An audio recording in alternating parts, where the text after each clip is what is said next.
Chapter 3 आपका pair of linear equation है ना, इन टू वेरिएबल। तो सबसे पहली बात है इस चैप्टर को जो मैं लिख दूँ कि pair of linear equation in two variable.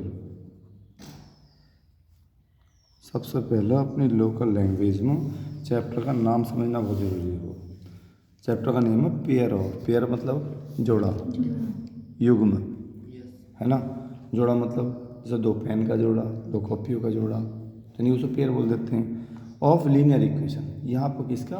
Linear equation का पेयर। लीनियर इक्वेशन के बोलते हैं भाई कि अगर कोई हमारा इक्वल का साइन लगा हो, इक्वल के साइन के एक तरफ प्लस या माइनस में से कोई सा ऑपरेशन यूज हुआ हो और उसके साथ जैसे सपोज करो यहाँ पर लिख दिया हो x + 1 = 5, तो ये क्या है? Linear equation. पेयर कब बनेगा? जब मैं यहाँ पर और लिख दूँ y + 2 = 10। यू हो pair of linear equation. But यहाँ पे एक वर्ड और यूज हुआ, क्या? इन टू वेरिएबल्स। टू वेरिएबल का मतलब कि उसके अंदर एक ही वेरिएबल नहीं है, उसके अंदर और भी वेरिएबल हैं। तो मैं कहूँगा कि फिर ये एग्जाम्पल जो है ये लीनियर इक्वेशन के तो हो सकते हैं, लेकिन ये लीनियर इक्वेशन के इन वन वेरिएबल हैं। इन टू वेरिएबल के लिए इनमें दो वेरिएबल का होना ज़रूरी है। जैसे मैं यहाँ पर x था तो मैं यहाँ पर y और डाल देता कि 1 × y। फिर यहाँ पर y था तो मैं इसके पास को x रख दूँ, फिर इसे सही करके रख दूँ कि 2x + y = 10। एक इक्वेशन ये हो गई, दूसरी इक्वेशन ये हो गई। तो मैं कह सकता हूँ कि ये जो दो इक्वेशन बनी है हमारी, इन दोनों इक्वेशन को बोलूँगा कि भाई ये एक पेयर है, एक जोड़ा है दो इक्वेशंस का। और वो दो इक्वेशंस कैसी हैं? जो दोनों की दोनों इक्वेशन हमारी दो वेरिएबल में चलने वाली लीनियर इक्वेशन है। लीनियर क्यों है? क्वाड्रेटिक क्यों नहीं है?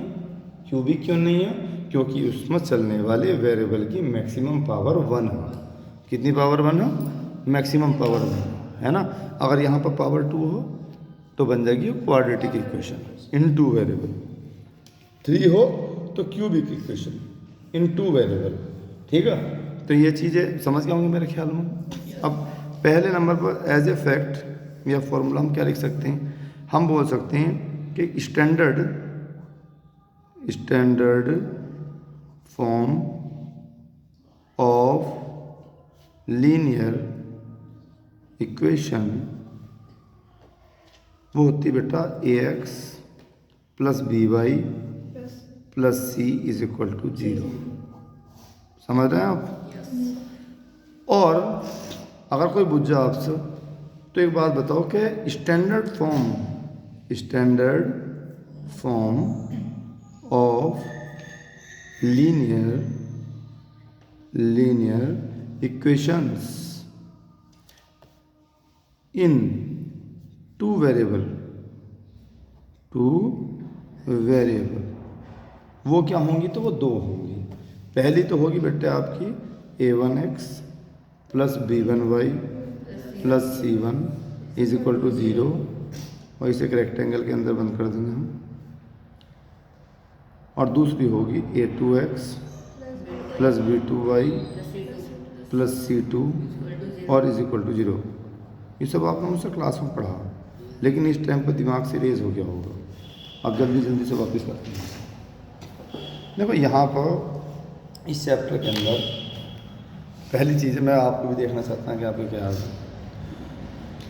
अगर मैं कहूँ कि कोई दो इक्वेशन आपको दी हैं और दोनों की दोनों इक्वेशन ऐसी हैं जो लीनियर हैं और टू वेरिएबल के अकॉर्डिंग हैं, और आपको उन्हें सॉल्व करना है।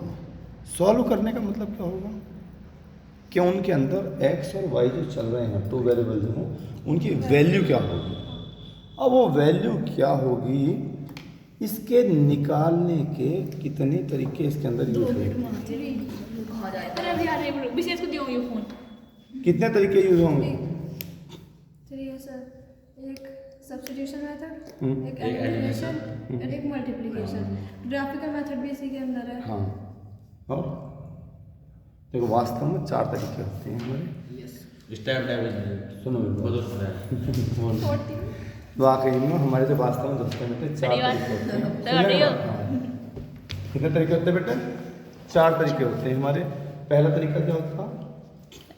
पहला तरीका क्या होता?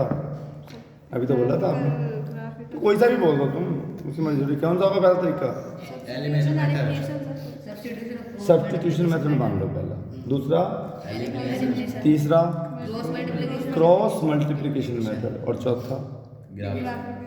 लेकिन इस एक्सरसाइज, इस चैप्टर के अंदर आपसे सबसे पहले ग्राफिकली उन्हें सॉल्व करना सिखाया गया है, ठीक है। और एल्जेब्रिकली देखो, वास्तव में तो अगर हम ब्रांचेस की बात करें सॉल्व करने की, है ना, तो अगर हम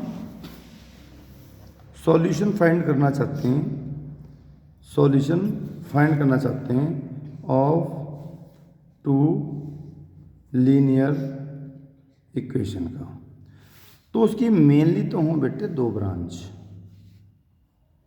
2 कौन कौन सी कहेंगे हम? एक तो हो गया आपकी ग्राफिकल, और एक होगी आपकी एल्जेब्रिकल। ग्राफिकल के अंदर सुन लेंगे बात ध्यान से। ग्राफिकल के अंदर जो 2 इक्वेशन आपको मिलेंगी, गौर करेंगे क्योंकि इसी से फिर क्वेश्चन हो पाएंगे। जो आपको 2 इक्वेशन मिलेंगी, हो सकता है कि इक्वेशन भी ना मिले, ऐसा ही होता है। आपको कुछ स्टेटमेंट मिलेंगे किसी क्वेश्चन के अंदर, वर्ड प्रॉब्लम के अंदर। उन स्टेटमेंट से आपको 2 इक्वेशन बनानी पड़ेंगी। क्या बनानी पड़ेंगी? 2 इक्वेशन बनानी पड़ेंगी। उन 2 इक्वेशंस में मैंने बताया था कि या तो उन इक्वेशनों से हम x की वैल्यू निकाल लेंगे या y की वैल्यू निकाल लेंगे। मैं जब तुम पढ़ाया था तो बताया था कि आप y की वैल्यू निकालना, और y की वैल्यू जैसी भी निकल जाएगी तो फिर हम क्या करेंगे, उसके अंदर जो एक कांस्टेंट टर्म होगा उसी के अकॉर्डिंग कुछ वैल्यू इनपुट करके कुछ कोऑर्डिनेट निकाल देंगे लाइंस के। जैसे एक इक्वेशन से ए बी सी 3 कोऑर्डिनेट निकाल लें, दूसरी इक्वेशन से हम डी ई एफ और 3 कोऑर्डिनेट निकाल लें, और वो लाइनें जहाँ इंटरसेक्ट करेंगी वही पॉइंट सॉल्यूशन होगा उन दोनों इक्वेशन का। हो सकता है मेरी बात अभी समझ में ना आ रही हो, लेकिन ध्यान से समझ जाओ, जो मैं क्वेश्चन भी करवाऊंगा अभी आपको। तो क्वेश्चन जब आप करोगे तो उस क्वेश्चन को करने के बाद आपको सब कुछ समझ में आ जाएगा। तो मैं यहाँ पर अगर बात कर रहा था ग्राफिकल मेथड की, तो ग्राफिकल मेथड में तो यही बात याद रखनी पड़ेगी जो मैंने आपको बताई। लेकिन अगर बात कर रहे हैं हम एल्जेब्रिकल मेथड की, तो जो विस्तार से कल समझाएंगे हम, है ना, क्योंकि मैं चाह रहा कि आज ग्राफिकल बता दूँ आपको। एल्जेब्रिकल में पहला मेथड आप याद रखेंगे वो था सब्स्टिट्यूशन मेथड, और सेकंड होता आपका एलिमिनेशन मेथड, और थर्ड होता आपका क्रॉस मल्टीप्लिकेशन मेथड। ठीक है भाई, समझ गए मेरी बात? अब जब ये होता है आपका, तो एक बात बताओ, चौथा तरीका ये हो गया आपका। अगर हम इसे 1, इसे ए और इसे बी बोलते हैं, तो ए का तरीका मैंने अभी आपको बताया। क्या बताया? कि इसके लिए पहले कोऑर्डिनेट निकालने पड़ेंगे, कोऑर्डिनेट निकालने के बाद 2 लाइनें खींचनी पड़ेंगी, वो 2 लाइनें जिस पॉइंट पर एक दूसरे को इंटरसेक्ट करेंगी वही उसका सॉल्यूशन होगा। अब इसी में नंबर 3 डाल देंगे हम कि अगर 2 इक्वेशन आपकी हैं तो वो आपसे कुछ और भी पूछ सकता। क्या पूछ सकता? कि 2 इक्वेशन बिना सॉल्व करे, 2 इक्वेशन आपको दी गई हैं, 2 लीनियर इक्वेशन दी गई हैं, उन्हें सॉल्व नहीं करना, और बिना सॉल्व करे आपको एक तो उनका ग्राफिकल रिप्रेजेंटेशन बताना हो और एक एल्जेब्रिकल रिप्रेजेंटेशन करना हो, तो वो कैसा करोगे आप? समझ रहे हो बात? तो वो कैसे करते हैं मैंने आपको सब कुछ बता रखा। कैसे बता रखा?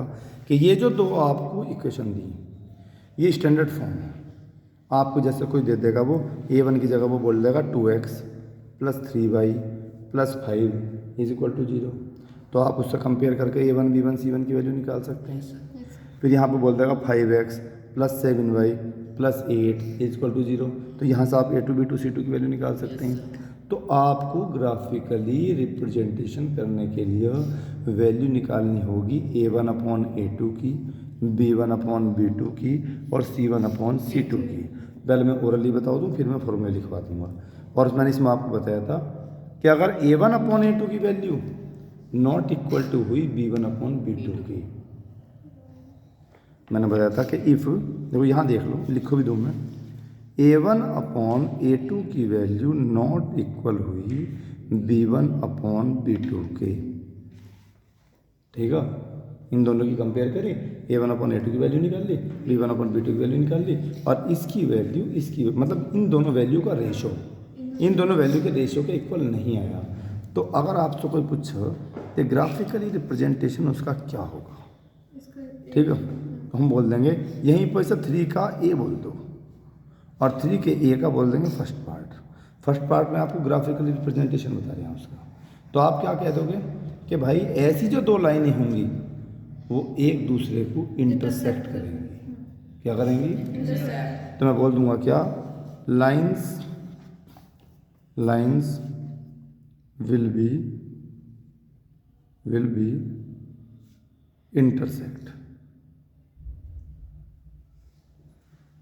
कि लाइनें इंटरसेक्ट करेंगी, ठीक है।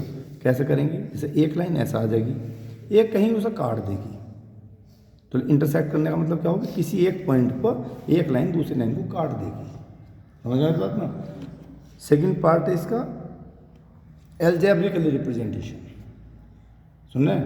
एल्जेब्रिकली क्या, वो पूछेगा तो फिर तो बताइए, बिना सॉल्व करे ये बताओ कि इसके कैसे सॉल्यूशन होंगे, इसके कैसे सॉल्यूशन होंगे। कैसे से मतलब क्या, सॉल्यूशन होगा भी या नहीं होगा, होगा तो कितने सॉल्यूशन निकल सकते हैं, है ना।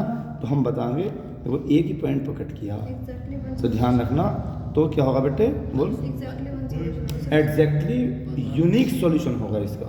मैं बोल दूंगा कि it has unique solution. Unique का मतलब क्या, एक सर अकेला या फिर अलग ही, कि अगर दो इक्वेशन दी हाँ, आप उन्हें सॉल्व करके देख लेना इन तीनों में से किसी मेथड से, तो x की भी एक ही वैल्यू निकल कर आएगी और y की भी एक ही निकल कर आएगी। तो यूनिक होने का मतलब क्या, मैं कह दूं कि दिशु एक यूनिक लड़का, तो यूनिक का मतलब क्या हो गया कि उसके जैसा और कोई दूसरा है ही नहीं। तो यानी x और y की जो वैल्यू निकल कर आएगी तो एक ही निकल कर आएगी, दूसरी नहीं निकल कर आएगी। समझ रहे बात नहीं। उसके बाद क्या, तो हंसनी बात थोड़ी है इसमें, सुनो मेरी बात। उसके बाद मैं इसका b डाल दूंगा, b दूसरी कंडीशन क्या हो, और देखो इसका ग्राफ मेरे ख्याल में आपकी बुक में भी दिया, आपको इसका ग्राफ जो ना टेबल दी, देखो ये रखिए, मैं इसी टेबल को समझा रहा हूँ, इसके हिसाब से भी आप एक चार्ट बना कर रख सकते हैं। मैं इसे एक्सप्लेन कर रहा हूँ यहाँ पे, बस समझ में मेरी बात ना। अब देखो अगर हम इसकी बात करें तो पार्ट बी थी थर्ड का, बेटे इधर देखो, थर्ड का पार्ट बी क्या है।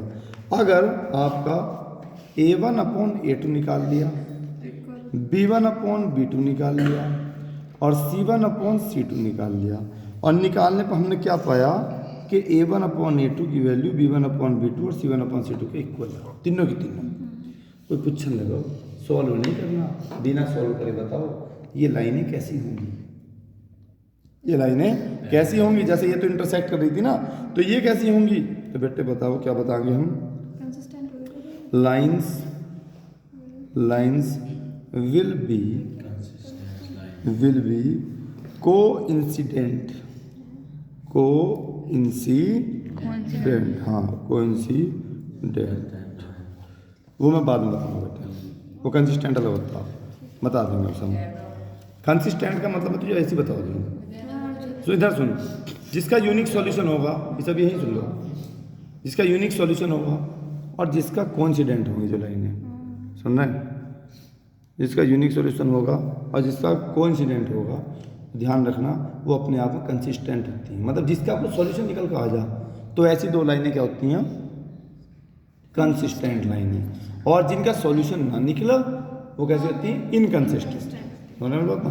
अब कोइंसिडेंट की अगर कोई बात कर ले तो कोइंसिडेंट है क्या, सुन रहे हैं क्या, कोई पूछ ले कि कोइंसिडेंट है क्या, कोइंसिडेंट है क्या, तो बेटे एक बात सुनो, ध्यान देंगे। जैसे मैंने ये समझाई थी कि जैसे एक लाइन तो होगी आपकी बड़ी और दूसरी होगी छोटी, या ऐसा भी हो सकता है दोनों बराबर हो, तो मैं तो बड़ी छोटी करके बता दूँ, और दूसरी हो छोटी और वह दूसरी वाली लाइन बिल्कुल दूसरी के ऊपर ही आकर बैठा, ओवरलैप कर ले दूसरी वाली लाइन। समझ में बात नहीं? कोई जरूरी नहीं कि पहली छोटी हो सकती, दूसरी बड़ी हो सकती, दूसरी छोटी हो सकती, पहली बड़ी हो सकती, ठीक है। तो या बराबर भी हो सकती हैं। तो कहने का मतलब क्या हो गया कि कोइंसिडेंट लाइनें क्या होंगी, जो एक दूसरे को बिल्कुल ओवरलैप करके एक दूसरे के ऊपर ही होंगी बस, ठीक है। तो ये हो गई हमारी लाइंस विल बी कोइंसिडेंट। कब? जब हमने इन A1 B1 C1 A2 B2 C2 का रेशो निकाला और A1 अपॉन A2 का रेशो इक्वल हुआ B1 अपॉन B2 के और इक्वल हुआ C1 अपॉन C2 के, ठीक है। बिना सोल्व करे बता रहे हैं हम इस चीज़ को। दूसरी बात क्या पूछेगा आपसे? सेकंड आपसे बात वो पूछ सकता कि ये बताओ